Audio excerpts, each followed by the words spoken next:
What's up everybody and welcome to the channel. In today's video we're going to do a 20,000 mile update on my father-in-law's Mark V Toyota Supra.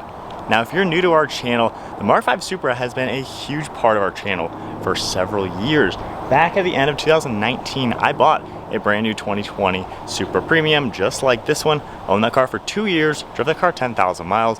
About the time I sold that car, my father-in-law bought this, which was an identical spec to my own car that I sold. He bought this 2020 model year Premium 3.0 with about 4,000 miles, and now he's a little over 20,000 miles on this car. And not too long ago, earlier in this year, I bought a 2023 Supra with the manual transmission. So I've been around these cars quite a lot. We even started our website to where we carry a ton of aftermarket performance parts. Just did carbon fiber mirror caps on his car, got the wing on the back, an air intake, and a few other goodies. So you can check out that link down in the description below. But we are going to drive this car with 20,000 miles and talk about what he likes and dislikes about it and go over pretty much everything about this car with 20,000 miles. All right, so setting off now in the Toyota Supra, we're going to go over... Always fun being in a Supra. Anyway, we're going to go over the type of driving my father-in-law has done with this car, the mods I've done to his car, and then his dislikes and likes. Of course, I talked to him a little bit about his overall thoughts owning this car. He's had it about 2 years, bought it with around 4,000 miles, and we're at 21,785. So he's driven it quite a lot in 2 years. And as far as type of driving, he doesn't drive it in the wintertime. This car up in here in Michigan doesn't get driven in the snow at all, does not take it out in the winter. So this is a spring, summer, fall type of car, and really just kind of a fun car. However, he'll do a lot of highway mileage and things like that. So this car gets a lot of miles put on it, just driving about 3 hours at a time, going up the state basically. So he does a lot of highway cruising in it, getting about 33 miles per gallon, I think. Yeah, about 32 right now on his current trip. And he does do some twisty roads as well. In Michigan, there's no mountain roads or anything like what I'm used to. However, he'll do a lot of trips to where he'll take the back roads home and go through the twisties. So this definitely gets a lot of highway mileage and things like that. So as far as mods, I did an MST air intake on it, just did the Rexpeed forged carbon fiber strut bars, got the carbon mirror caps, the wing on it, and then some carbon on the interior, seat backs, and the dash trim. He does have window tint on it, full ceramic coating on this car as well, and then of course a set of wind deflectors. So if you want any of those products, definitely check out the link to our website linked below. We have everything on this car on our site. So those are the mods to it. He keeps it insanely clean. He is kind of like me with cars, so really into keeping your cars perfect. Now, as far as maintenance and things, and then we'll get to the likes and dislikes. So about every 5,000 miles, he's had an oil change done at the Toyota dealership, and that is it. This car has been bulletproof reliable, hasn't had a single issue, just typical basic maintenance at Toyota, and that is all this car has needed.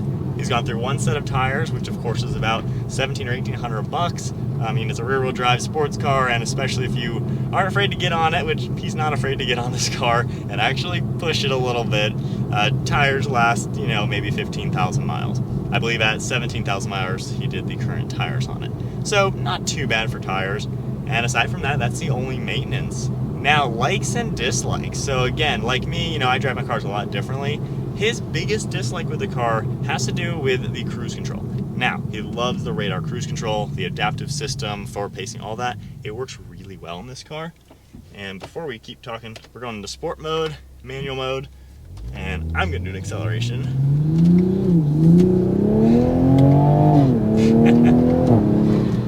Wow. Nice pops, man. So much different than my manual Supra. That is a completely different car. That is so cool. Anyways, as far as his likes and dislikes, the only thing he's not the biggest fan of, if he's on cruise control on the highway, let's say a car is in front of you, your adaptive cruise is reading the car in front of you. If that car gets into a turn lane starting to turn off, even if it's 100% in the turning lane, not in front, this car will hit the brakes. And it doesn't just gradually slow down, it will hit the brakes and really stop short, basically, even though there's nothing in front of it. Now, when I owned my 2020 Supra, I totally remember it doing that too. And a lot of cars I've noticed with that type of cruise control will do that. If the car in front starts getting away, it'll still read the car for whatever reason, even if it's been in the other lane for a little while. and then just slam on the brakes. So that's kind of his biggest complaint with the car, since he does do a lot of highway mileage on this car. So I can see that kind of getting annoying, and that's really his only downfall. His favorite thing is the handling and the power. Now, when we did the air intake and we filmed a few clips of the new sound, I'm not going to say what speeds we went, but certainly definitely tested out the new air intake. So he likes the power, the smooth delivery, all that sort of thing. And then the handling, taking on the back roads that he goes on, it handles really tight.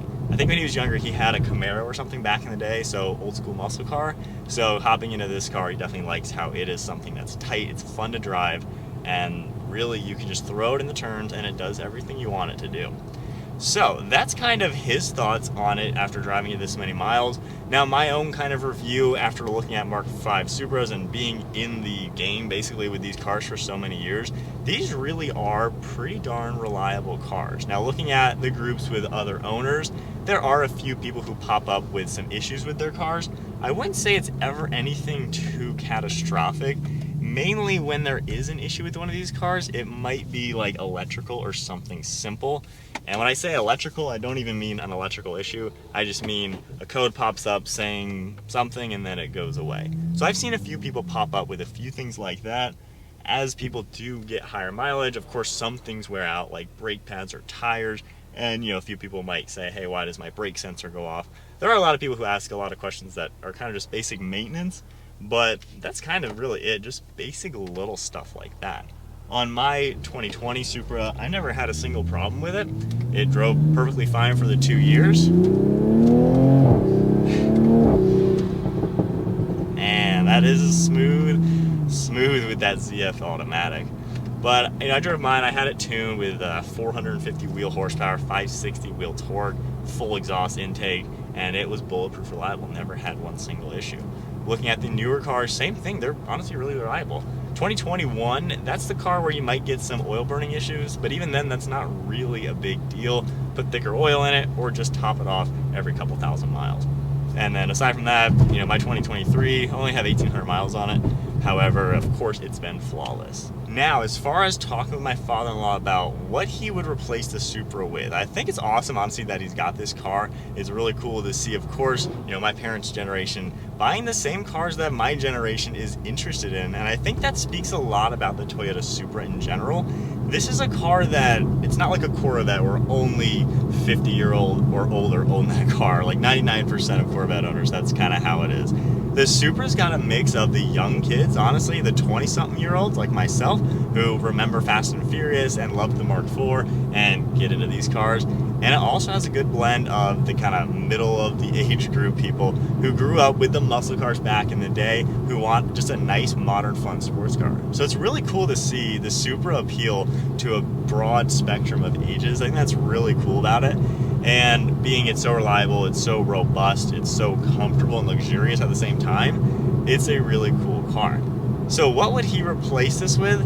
This is pretty cool. Honestly, he's talking about an M4 as maybe the next car when he does want something different. I don't think he has any plans of selling this car anytime soon, but I've noticed a lot of Supra owners are getting more and more into BMWs. Obviously, this was developed with BMW. It's pretty much all built with BMW products, even though Toyota was completely there with all of the revisions, all of the engineering. They basically made sure this car was a Toyota at the end of the day, even though it's BMW parts.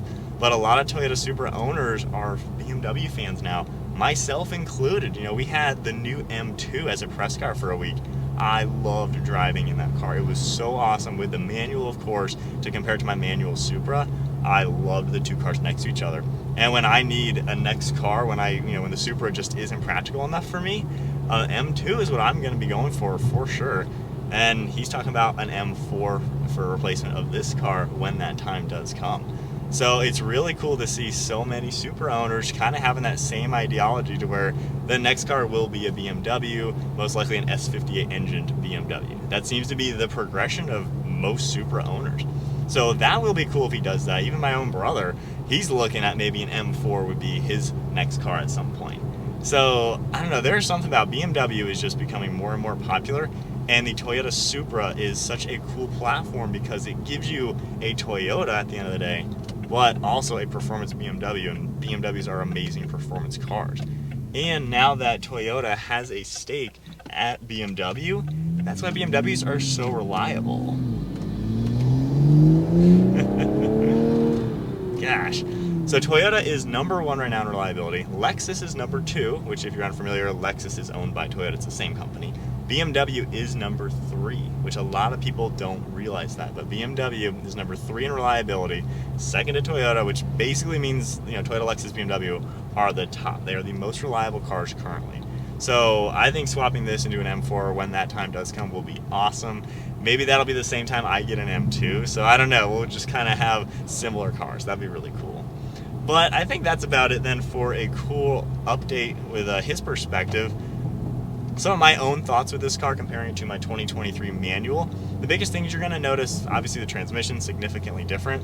However, the interior, there's a few differences. The manual car, this trim piece is actually significantly shorter. It stops about here, that way you can reach your shifter a lot easier, which really does translate to making a lot of sense. Automatic, it's a lot longer, kind of giving you more of a cockpit vibe. And then this whole panel right here of buttons on the manual is actually located on the other side, and the shifter is a little bit farther back than where it is on the automatic. So this section is definitely a little bit different on my own car. Everything else is obviously the same, aside from I have the more up-to-date motor with the 6-port turbo. But gosh, manual or automatic, I made a whole video on that if you want to see it. The ZF certainly has some really nice aspects. It is so snappy. And it's just cool that Toyota, oh man, this thing pops, and that's a stock exhaust. Maybe I can get him into a high flip downpipe one day. But it's really cool just to see what this car has to offer, and how with the 2 different transmissions options, you know, the few different trim levels you can get, you know, you can kind of get a Supra just for GT driving, just kind of cruising, which is kind of what he does. This is kind of a GT sports car for him. Or get the manual like I've done, and it's more of purely a manual backroads toy. So you got a good spectrum of Supra to really get what you want. But that is then it for today's video, doing a 20,000 mile update. Actually almost a 22,000 mile update at this rate. But he's loving the car. It's been flawless, and it's great to see, honestly, what the Supra can do. A lot of owners love these, and if you are still not a fan of a Supra because of BMW, you are missing out. Anyways, hope you all enjoyed today's video. If you did, give it a thumbs up, hit that subscribe button, stay tuned for plenty more content, and I'll see you all in the next video.